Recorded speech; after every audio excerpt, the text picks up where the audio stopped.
Welcome to another episode of Healer Within. Thank you for joining me. I'm Amy with Sensorium Hypnosis, your intuitarian guide where intuition leads and transformation follows. Today, we'll explore subtle self-sabotaging habits that create unintended negative outcomes. These insidious patterns can hold you back from manifesting desirable outcomes and from stepping fully into your soul's purpose. But worry not. We're going to identify some of these habits together and explore how to break free. When I reflect upon the collective frequency this new year has brought forth, I noticed two distinctive emotional extremes: heavy challenges, medical storms, legal battles, relationship turmoil, grief, or loss. And this is contrasted with profound moments of joy and gratitude in the form of work promotions, opportunities, soulmate connections, and new beginnings. I even notice levels of clarity that can change the course of one's life path in profound ways, seemingly overnight. What hidden forces create such a stirring of events? Well, spiritually, these challenges represent moments of surrender and letting go, a shedding of heavy layers to make room for growth and renewal. And the moments of abundance represent a cycle of self-healing work completed and the bearing of fruit after a long, arduous journey. What words of hope and inspiration can I offer to those moving through a season of pain? Well, Spirit has been waiting in the wings to move through you and realign you with the energy of the sacred soul.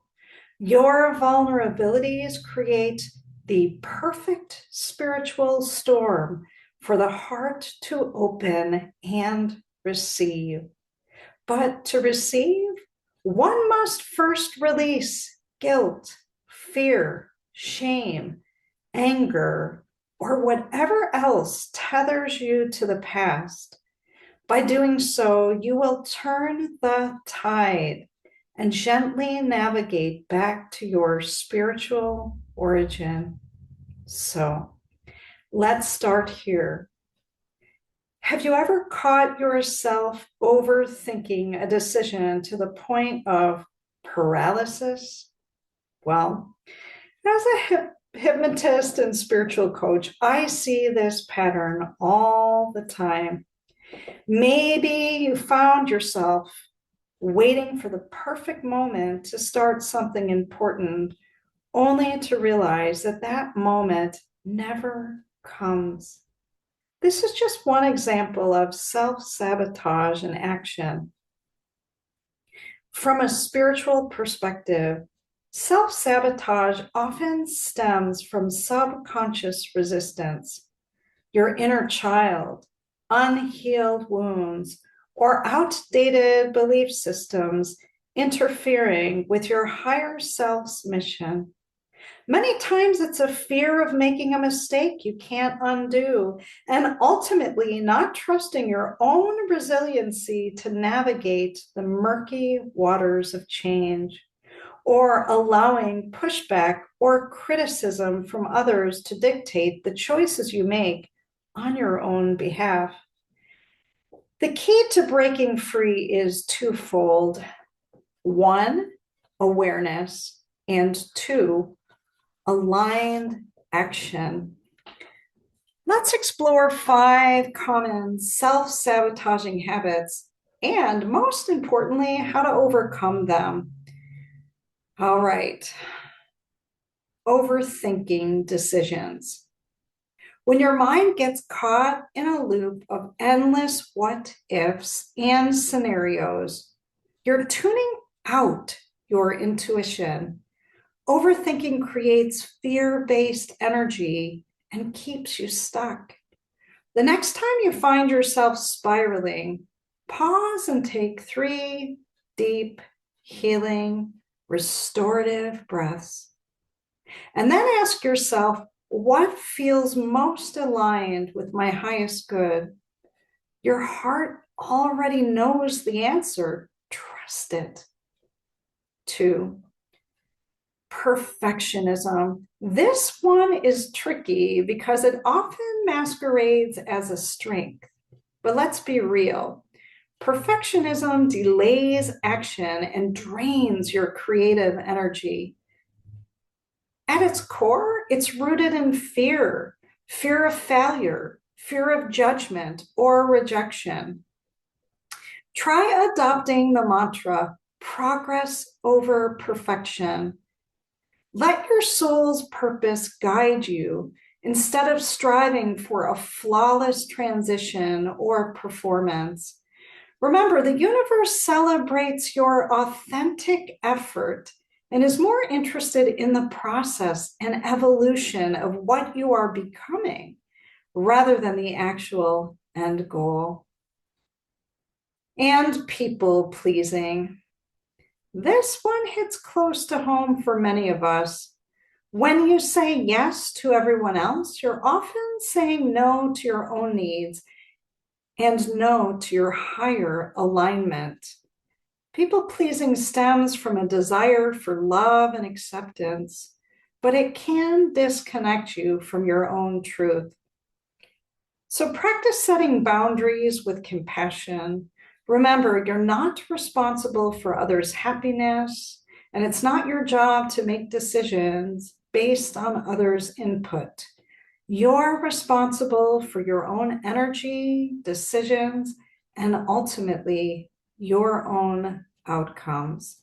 Prioritizing your well-being isn't selfish, it's an act of self-love. And 4, negative self-talk.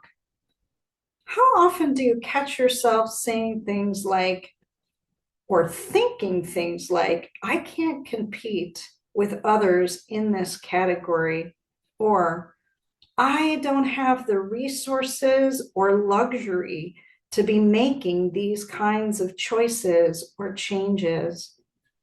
This kind of thinking is often learned and represents intergenerational trauma we inadvertently absorbed. Maybe you can identify a pattern in a parent of worst case scenario thinking or scarcity mindset, as if they are mentally preparing for a disappointing outcome. These thoughts are low vibrational anchors that keep you in cycles of limitation. Here's a solution. Try shifting your inner dialogue with empowering affirmations. Start small through journaling.